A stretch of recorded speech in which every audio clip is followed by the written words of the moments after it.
Hello everyone and welcome back to Borderlands 2, the DLC quest. Today we'll be heading into the final DLC. But I was bored yesterday, so I finished the game on the first playthrough. I just did the primary quest, that's why there's still all the optional quests markers in Sanctuary. But mostly I wanted to be able to farm the warrior to get Iridium. I got one legendary as well, but it's just a really crappy impaler, which is a sort of spike shield that also punishes bullet attacks, not just melee attacks. It's pretty mediocre. I got it, I'm not gonna use it. Again, the main point was to get a bunch of Iridium, because outside of raid bosses, farming the warrior is probably the best way to get it, and it's super easy. So I have 331, which should enable me to max out SMGs and what's its face? SMGs and pistols, which are my main weapons, and then I'll also improve the backpack a bit. Maybe snipers. And then, I don't use grenades much really.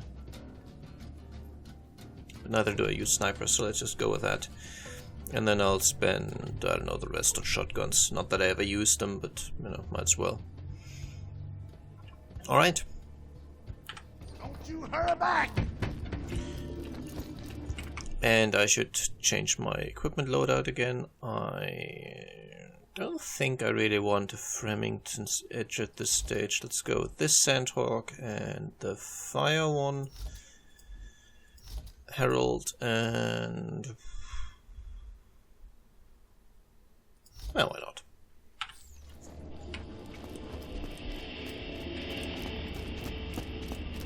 Okay, so after that is done with, in order to continue, or start rather, this DLC, we want to go to the unassuming docks. Now, just one thing before I actually started. Actually, no, let's just start it. I'll say it afterwards.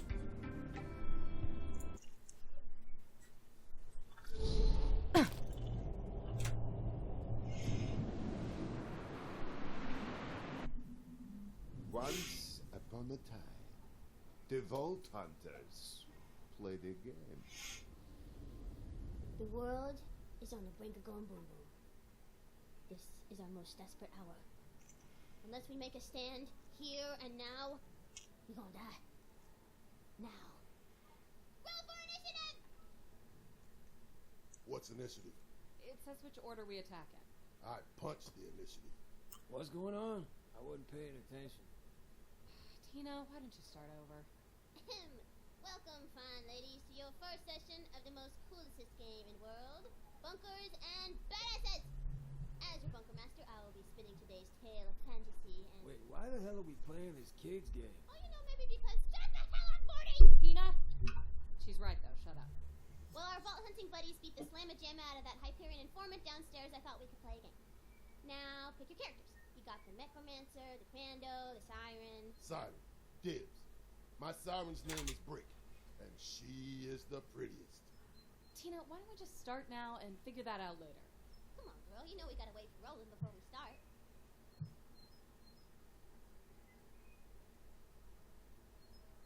Tina, Roland's...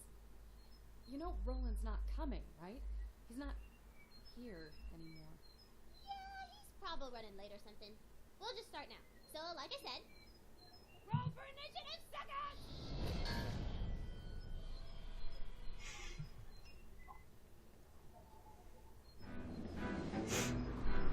You arrive at the docks of Flame Rock Refuge. This place used to be really nice, until the handsome sorcerer messed everything up. I say we head toward the town to investigate. What I was gonna say is, because of how the setting is sort of, even within the world, it's acknowledged that this is a fantasy setting, because they're basically playing D&D within the game. They were even less constrained by the rules of the world they had set up, which allows them to just sort of go over the top a little further, and I think this this ability made them, I know, it allowed them to make jokes that they otherwise couldn't really have made. Anyway, I really like the DLC, is my point. And largely it's because the setting is so different. It's a lovely day in Flame Rock Refuge. A far cry Wait, from... didn't you just say the sorcerer messed up the town? Why would things be lovely? Whoops. What I meant to say is, it's eternal night, and you hear spooky music, and the whole area kind of smells like butts and dead people. This area kind of smells like butts and dead people.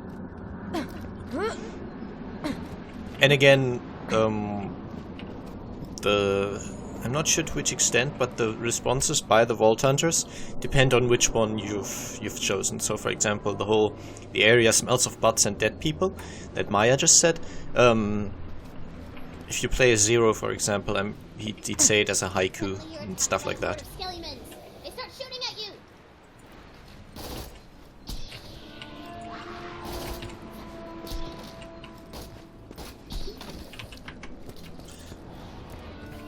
Now the game's still not going to be very difficult. This DLC scales a little higher than the others from what I recall, but I'm still over-leveled. I debated doing this in true Vault Hunter mode, so on the second playthrough, but I think I'd need to level up more. And didn't feel like doing that really.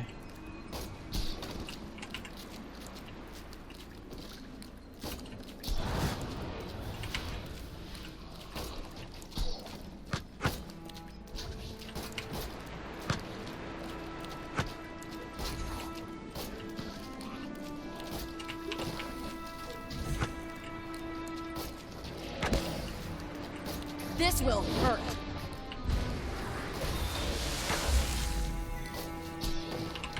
In terms of my character, I only gained 1 level from farming the warrior and finishing the entire second half of the game, really. So, just to show you, I guess, the skill point I got, I spent on Ruin, which makes my face look more awesomer, I guess. It makes it slag, electrocute, and corrode. Slag is the most important one of those. Don't really know what I'll be going for next. Maybe something down this tree. I don't know. You get close to the entrance to Flame Rock Refuge, but suddenly... the handsome sorcerer's pet dragon appears! Surprise attack! Oh, I want to smack him. You try to attack the dragon, but your attacks do nothing! The dragon attacks and... critical hit! Hey, are we done now? Tina, you can't start your campaign with a boss fight. Players can't win. Touche. Okay, everybody back up! Wasn't even close! I wanted to kill something. Okay, how about a new boss? He's a skeleton, and his name is Mr. Bony Pants Guy? I am Mr. Bony Pants Guy. Does that work? Yes, please. Alright, the road to Flame Rock Refuge is open. You should go there. Go, go, go. So yeah, that was Mr. Bony Pants Guy. See what I mean about... Because it's fictional even within the already fictional setting of the game,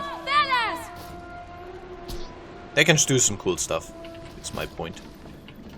But yeah, these immortal Skeletors, to kill them you need to pull out the sword.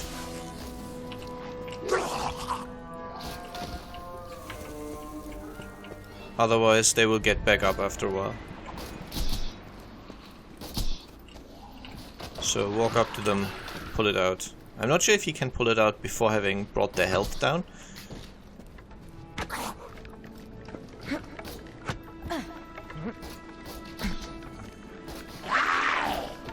Hold it!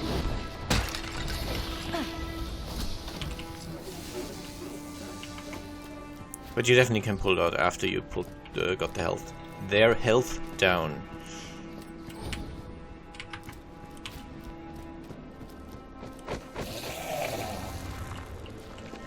case you're wondering, by the way, I'm not exploring the optional side areas here.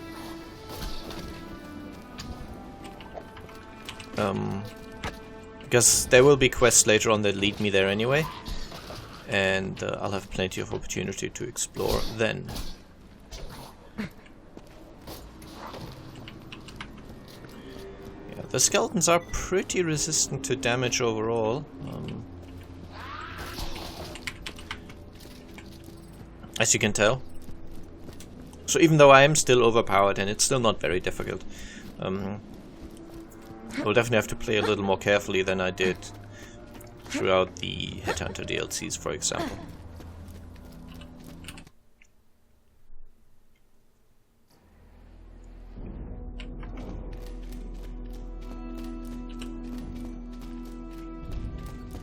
You've entered the town of Flame Rock Refuge. In the distance, you see the town's scouting glimpse. Always alert in case of battles and stuff. What you gonna do now? Stop playing this game. Let's talk to some town folk. Grand idea. I just like the little touches, like they remade the shops to look sort of like old-timey church windows. I am but a humble merchant, and these are my wares. Keep the bullets flying. I don't know, it's just, I think it's funny. The Queen has gone missing. Maybe her bodyguard Eleanor knows where she went. If the Queen doesn't return, we shall never see the sun again! Sounds like we should go find this Eleanor. The bodyguard isn't here. Oh, whoops. Forgot to put her piece on the board. Blam! Girl looks like she got a problem. I'd punch her problems. I talked to her. In character, of course. Good morrow, fair maiden. Does something trouble you? The Queen is missing. She went to the forest to bring the light back to the world. So where'd she go? She said something about using the tree of life to undo the curse. That must be where she's going. And so your purpose became clear. You gotta go to the forest and help the Queen. Man, I wish the Queen was back. Okay, cool. Let's go to the forest then.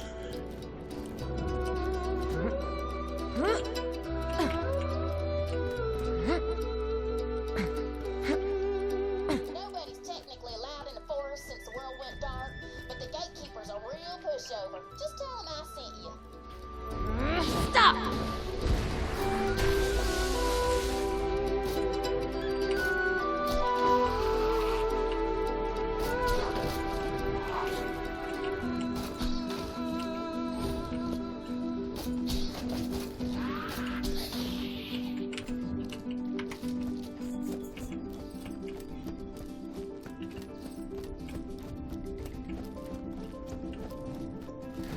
Hello, gatekeeper.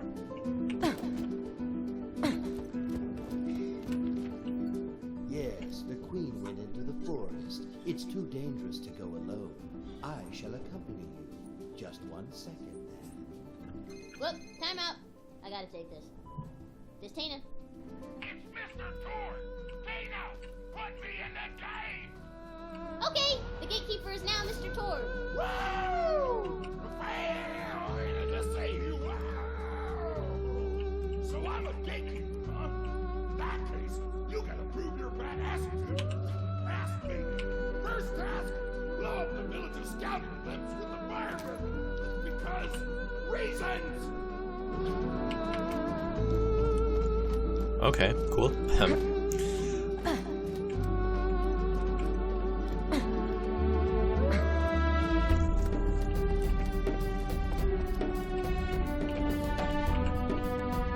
Do I need to actually try to... No, wait, I know what to do.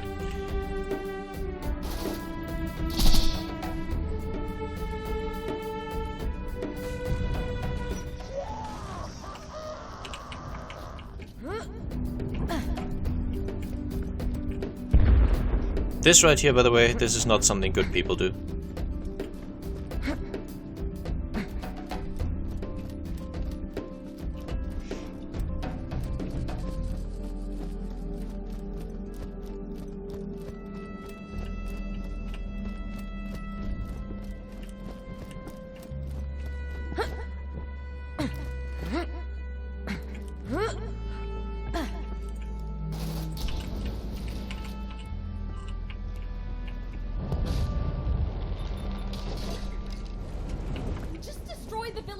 only way to see approaching threats. We had no reason to do that.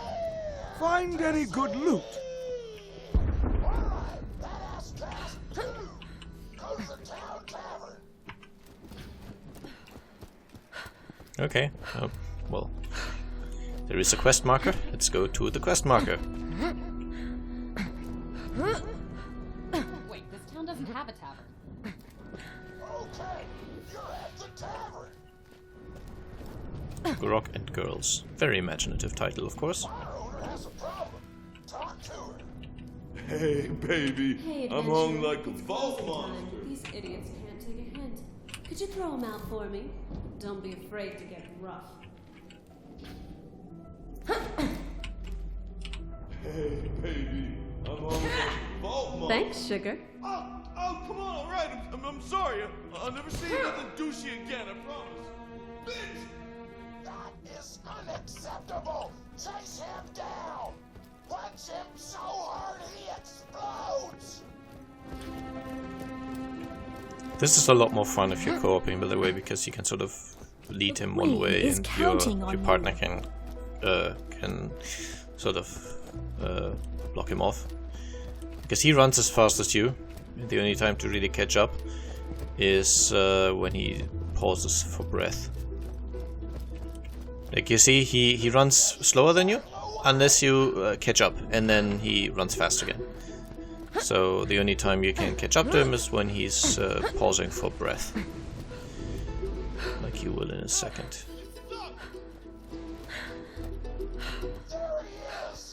You might be able to do something with a different setup where you have some increased movement speed, which you can get on a siren.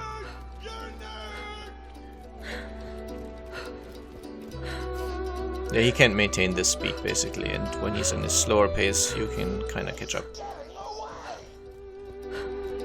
But it's a bit tedious doing this solo because just catching up to him is a bit annoying. I should probably mention while I'm just running this guy down. Come on!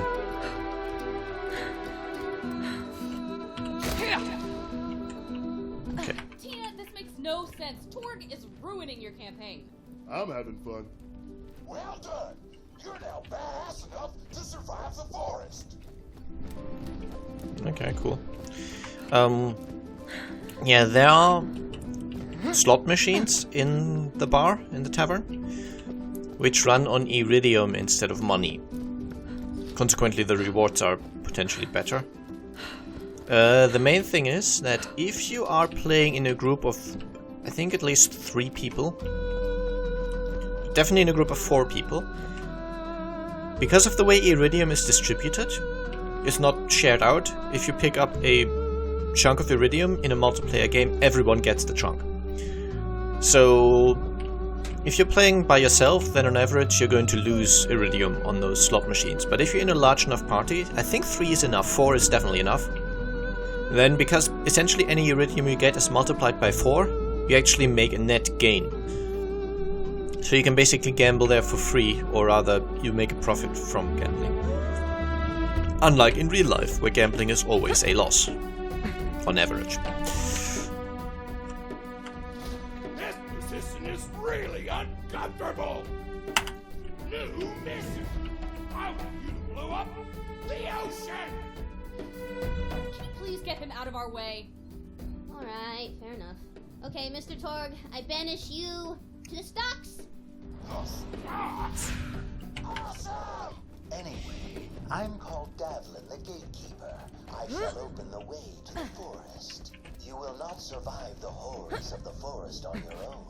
I shall meet you inside and serve as a guide.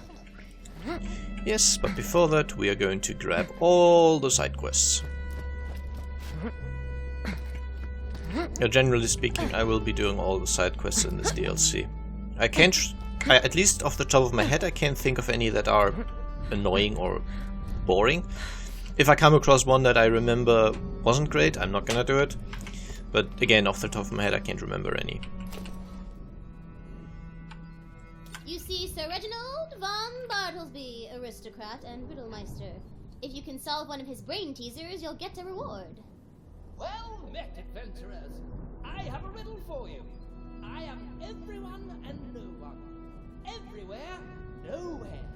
What do you call me? Everybody roll your insight stat to see if you can solve that riddle. I shall repeat the riddle.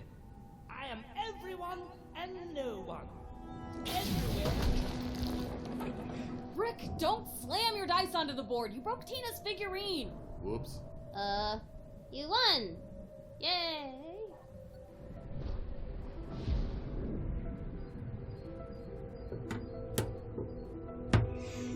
All right. So what was the answer to the riddle? I don't know. Incidentally, I just wikied this. I don't know this off the top of my head. But the riddle spoken is a quote from the 1990 movie Darkman, said by the titular character at the end of the movie. So the answer would be Darkman. Yeah, 1990 movie. That was before I was even born, so... Yeah, I had never even heard of that movie before. Anyway, perhaps the older among you, or the more movie-going or movie-watching of you might have known the answer beforehand. Wanna help you? Times are tough, sugar. Ever since the sorcerer cast his crumpocalypse spell, we've been running awful low on food. If you spot any crumpets, be a doll and grab it, won't you? Wait, we can only bring the town crumpets? Tina, you know there are, like, other kinds of food, right? You haven't seriously been living on just crumpets for the last few years, have you? I do not understand the question. Yeah, see, 2 iridium to play. But if you're in a large enough party, you will get more than 2 iridium per game on average. So if you've got a decent starting supply, maybe 30 or so, then one guy uses the machines until he runs out, which he eventually will. But then the others will have gotten enough iridium that they can start running the machine, and then you kind of go around in circles and you get a ton of iridium that way. And other stuff is where you also get weapons and all that kind of stuff. I'm just going to quickly accept those last 2 side quests. You want XP? I got it. I got a problem. I'm supposed to be guarding this here town, but I ain't got any armor. Could you head to the forest and find me something that'll protect all this beautiful girth?